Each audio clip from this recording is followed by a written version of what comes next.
Okay, guys, this is an important one. What to do if your mom was your first bully? Now, a lot of us might not have even picked up on it because culturally, being really strict or controlling or strong interference and guidance, those are the cultural norms. So, a lot of the time, that's just parental love, as it's called. That's just protection. That's just character development. But some of us need to kind of reflect and see, was that for our best interest, or has that had some lasting impacts that might be interfering with our self esteem, the way we interact with the world, and where we're at in terms of success and reaching goals? First and foremost, there's a difference between guidance and then slowly eroding your child's self worth. Your nervous system knows the difference. So, why a mother's approval is so important, there's strong science behind it because psychologically, your mom's your first mirror. So, when you're little, you don't know who you are. You discover it through your maternal figure, your main primary caregiver, how they give you feedback. If when you cry, she soothes you, your brain is wired to say, I'm safe and my feelings are valid and important. If when you're excited, she celebrates you, you're wired to remember that your joy is important and it's valid, it's welcome. But if when you make a mistake, she doesn't correct you with warmth, or when you cry, she doesn't soothe you. Instead, she says, stop being dramatic. Or when you make a mistake, you start to learn, well, if I make mistakes, I won't still be loved, then your self esteem won't be built correctly. The foundation for your self esteem now has holes in it. So, a lot of affirmation is needed for a child, especially a female offspring who's looking to her mom for that safety, acceptance, and belonging. And if that's not there, then we don't grow up with emotional safety. A lot of times we hear as little girls, why are you crying? Stop being dramatic. Look at so and so. What will people think? And a lot of shame gets planted. Shame takes up a lot of space in our brain and body. And after that, a lot of things start going sideways. Now, I love speaking about the cultural layer. So, how many times, and I'm sure this is so relatable for so many people, how many times have we heard parents say, I did everything for you. I sacrificed my whole life. What do you have to complain about? Life was hard for me because I wanted you to succeed. And even if there's a grain of truth to that, emotional safety is way more important than the superficial or the materialistic. That's why we grow up feeling unfulfilled or like there was voids or unmet needs, because that comparison that was normalized, reputation mattering so much, shame being used as discipline, and obedience being prioritized over any type of emotional expression, all those things make us feel like we're constantly being evaluated as a daughter, as a woman, as a female. So at that time, the cultural piece is that we're not just a child, we're a reflection of the family. So our grades, our weight, our behavior, it all becomes some sort of a report card for, let's say, marriage prospects or the family image. And when we're being critiqued, it's being framed as preparation for those cultural important things. But of course, our body doesn't know that. Our nervous system doesn't recognize that, oh, we're being prepared in their eyes. We just see it as something's wrong with me. I'm inherently flawed. Now, let's fast forward to adulthood. We don't even realize this, but our inner voice, 9 times out of 10, is actually our mom's voice. Think about the way you speak to yourself. When you look in the mirror, you'll pick out your flaws and imperfections first and foremost. That's why there's such a craze with all the fillers and like enhancing your beauty and being really focused on the superficial things, because what did we hear? You look tired, you've gained weight, wear your hair this way, that doesn't look good on you, that color doesn't suit you. So now when you're looking in the mirror, that's the narrative and the dialogue running in your mind, and you think you're being self-aware, but really you've internalized the maternal criticism, and that's become that narrator in your head. And when that's happening, we're basically saying, if I criticize myself first, then it won't hurt when other people do it, or I can fix myself. Because now, like I said before, we think we're flawed, so fixing ourselves becomes kind of our life MO. We always feel like we need to improve and be better, look better. There's no level of self-esteem or satisfaction or being content with just being who we are. We haven't been accepted. There's conditional love going on. So now we think, maybe I can stay loved. Maybe I'll feel attractive and confident if I just do XYZ or fix XYZ. But that is just constant self-rejection at that point. Because mom's approval was conditional, now our self-worth has become conditional. To really drive this home, think about how guilty you feel when you rest. Even let's get away from the looks aspect. How guilty do you feel when you rest? There's a reason for that, because you start to feel anxious because you've now been wired to think you always need to be achieving, being outcome oriented, performance oriented. That's how we've been made to feel safe or worthy. If we're pleasing mom, if we're somehow trying to make her impressed.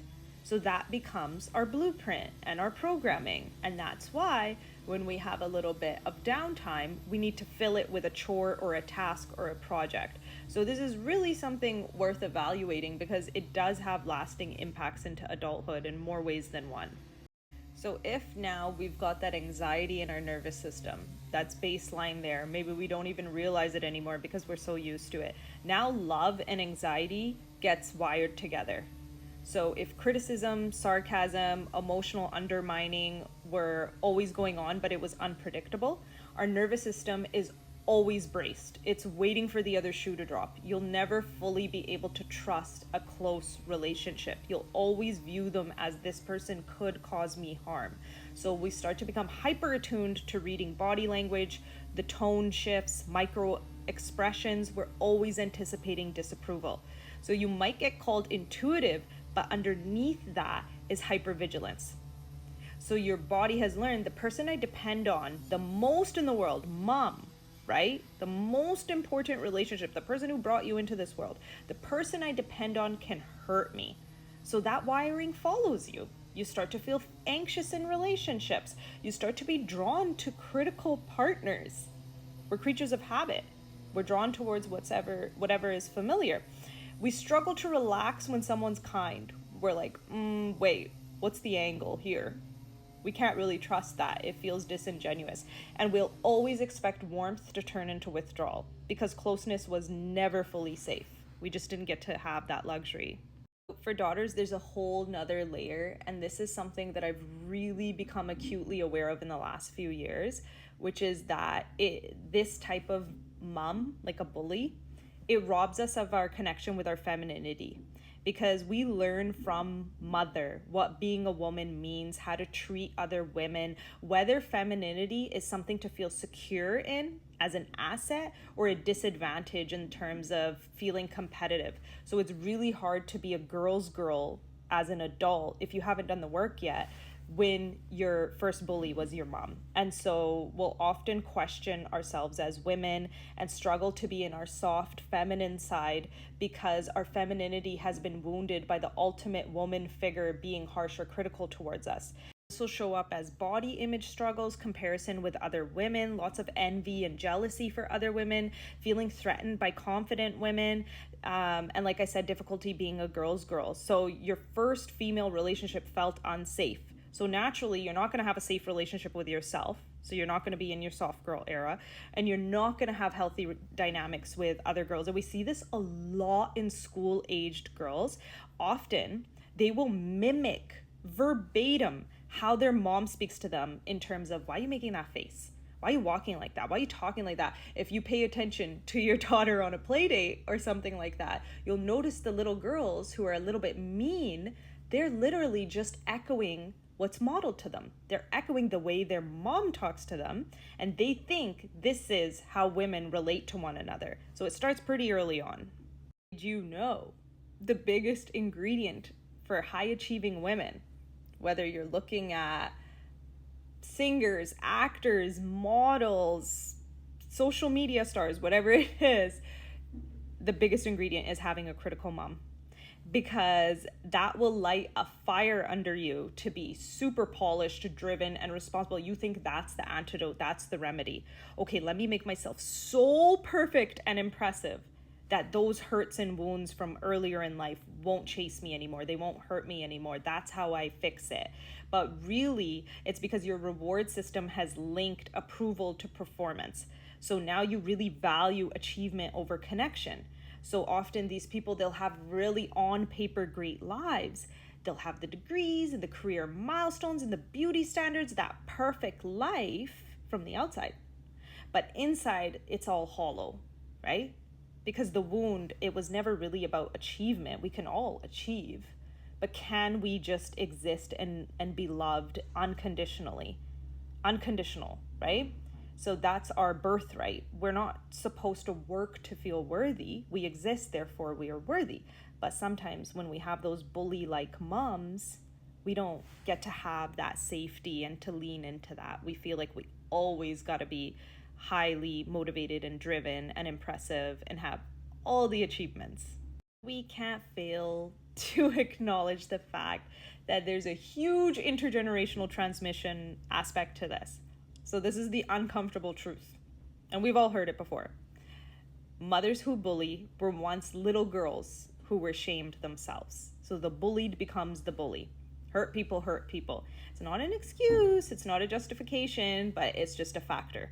So a lot of times, especially our moms, were raised in survival-based systems. Emotions weren't prioritized, mental health wasn't discussed, shame was a motivational tool, softness was seen as a weakness, it was eat or be eaten, right? So they internalized criticism as loved.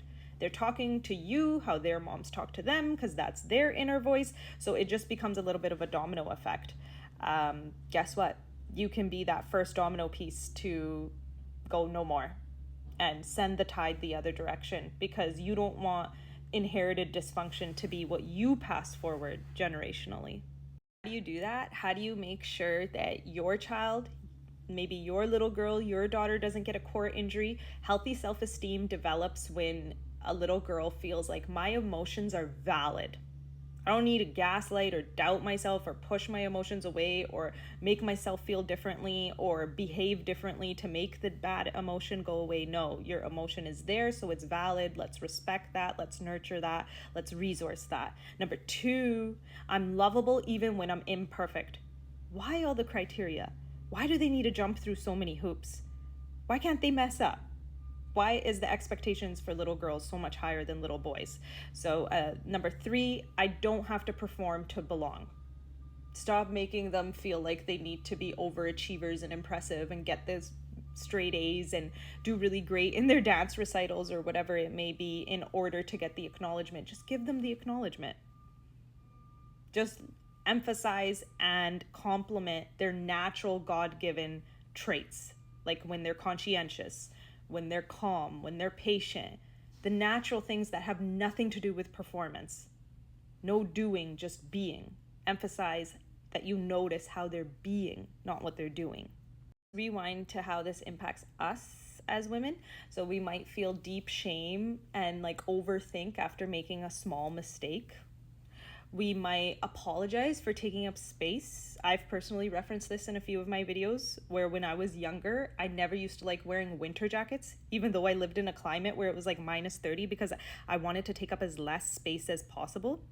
So when we're trying to shrink ourselves, avoid vulnerability, we don't really want to be celebrated. That makes us uncomfortable. We struggle to feel enough. So just recognize that, hey, if any of these are sounding like they're hitting home, that's not your personality. That's just like attachment conditioning. And that's happened for a reason. So think about, shoot, was my mom my first bully? And what do I need to do about it? Much as they might cloak it with like, well, if not me, it was going to be the world that was saying those, wouldn't you rather hear it from me? And I was just trying to prepare you. This is what the real world is like. Whatever excuses they might give, sometimes we feel like we want to have that conversation, have our day in court and call them out on it. But whatever they might rebut your statements with, just know that you were not born insecure. You adapted. Your inner critic is learned. That means it can be unlearned. The hypervigilance is learned. That means it can be unlearned. And your self-worth can be moved to being a more natural, innate human being linked rather than performance human doing linked. And maybe I'll make another video explaining that a little bit further because I know it's a little bit abstract and elusive. But here's the important part. Breaking cycles doesn't have to mean you hate your mom. It can just mean that you're strong enough to stop passing down what hurt you. So just even listening to this video, switching on the lights and having awareness is the interruption. That's massive, right? So as long as we're recognizing, hey, there's a voice living inside my head that's not truly mine, let me start calling myself out on it. Let me start reframing when I said something mean. Let me start looking in the mirror and speaking nicely to myself and noticing all the good. That's how you break the generational cycle. I really hope you found this video helpful. If it resonated with you, if you think there's more points that I missed, please do comment. I love to get a dialogue going in the comment section. As usual, thank you all for watching. See you next time.